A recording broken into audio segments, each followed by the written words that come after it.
सादर करीत आहोत. शाखेला जातो आम्ही. नमस्कार. नमस्कार ताई. काय झालात का स्थिर? नमस्कार चक्रदेव काका. नमस्कार. नाही काही लागलं तर सांगा म्हटलं. मी राहत नाही इथे, पण आमचं ठाणे शहर खूप छान आहे बरं का. खूप चांगलं आहे. रुळाल लवकरच. काका कसं आहे ना, हर्ष खूप कंटाळलाय हो. परत जाऊया म्हणून मागे लागलाय. कुणी नाही ना खेळायला, आणि कसा चांगल्या संगतीत राहील. मला ना आता ह्याच जास्त टेन्शन येतं. ताई तुमच्याकडे 5 मिनिटं आहेत का? नाही म्हणजे हर्षला काही आवडेल असं दाखवतो मी तुम्हाला. म्हणजे? या ना, चला थोडं पुढे या माझ्या मागून. त्या मैदानात या. अरे वा, इथे तर चांगली 10-12 मुलं खेळतायत. मस्त. आणि खेळ घेणारे कोणीतरी शिक्षक आहेत. होय. भगवा ध्वजही लागलाय. किती छान. यालाच तर म्हणतात राष्ट्रीय स्वयंसेवक संघाची बालशाखा. अरे जा जा, बिनधास्त जा. त्या दादाला भेट आणि त्याला सांग तुला शाखेत यायचंय ते. सावकाश रे. पण काका, अहो याची काही फी वगैरे आहे का? आजीवन राष्ट्रासाठी आणि समाजासाठी समर्पणाची भावना निर्माण करणे हीच या शाखेत जायची फी.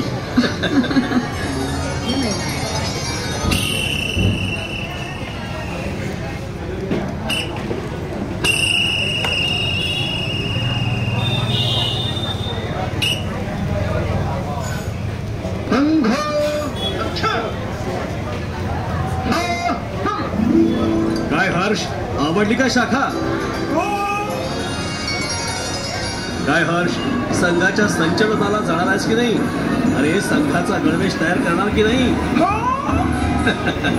हे काय असतं आणखी? सांगतो.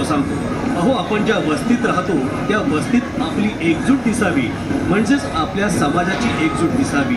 शिस्त आणि अनुशासनाने आम्ही या समाजासाठी, वस्तीसाठी आहोत हे कुठेतरी बिंबवण्यासाठी संचलन, म्हणजेच सैनिक जसे संचलन करतात तसंच. आणि त्या प्रकारे संघ स्वयंसेवक आपापल्या वस्तीमध्ये संचलन करतात. घोष वादनाच्या तालावर अत्यंत शिस्तीत संपूर्ण गणवेशात मार्गक्रमण करायचं असतं. सर्वात पुढे एक स्वयंसेवक भगवा ध्वज घेऊन असतो आणि त्यामागे इतर स्वयंसेवक.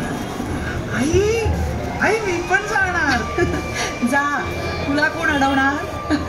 काका, काय आहे हा संघ जो हर्षला एवढा आवडलाय? सांगतो ना. अहो 1925 साली संघाची स्थापना नागपूर इथे झाली. आता तर या संघटनेला 100वे वर्ष लागतंय. शाखेच्या माध्यमातून बाल आणि तरुण गुणवान राष्ट्रभक्त आणि समर्पित स्वयंसेवक संस्कारित करायचे. देशी खेळ, पद्य, शिबिर आणि अभ्यास वर्ग या माध्यमातून उत्तम व्यवस्थापन कौशल्य शिकवायचं. राष्ट्र आणि धर्म यासाठी सदैव तत्पर संघटन म्हणजेच राष्ट्रीय स्वयंसेवक संघ.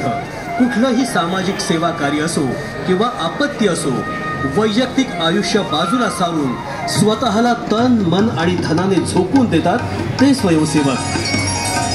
देशासाठी आपलं जीवन समर्पित करणारे हजारो प्रचारक हे या संघटनेचे बलस्थान आहे.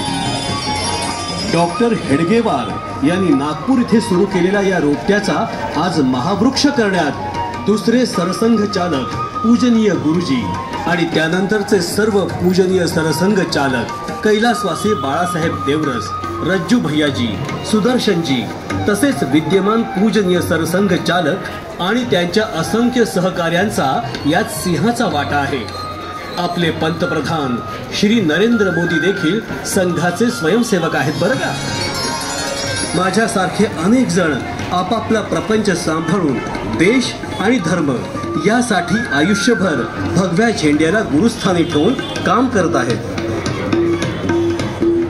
आई, काका, मी पण पुढची अनेक वर्ष संघकाम करण्यासाठी रोज शाखेत जाणार. वस्त्यांमध्ये फिरणार, मित्र जमवणार, संघकाम वृद्धिंगत करून माझ्या मातृभूमीला परमवैभव प्राप्त करून देण्यासाठी तनाने आणि मनाने कार्य करत राहणार.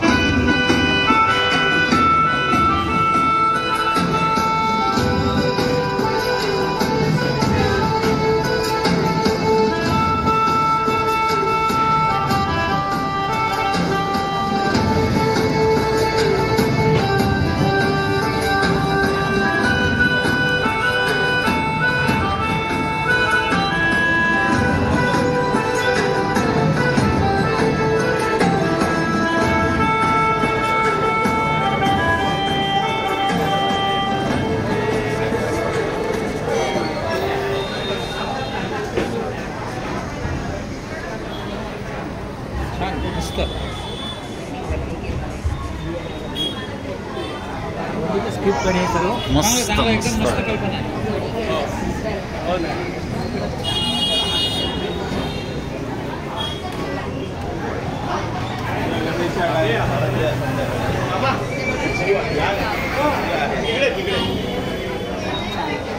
एकच मिनिट.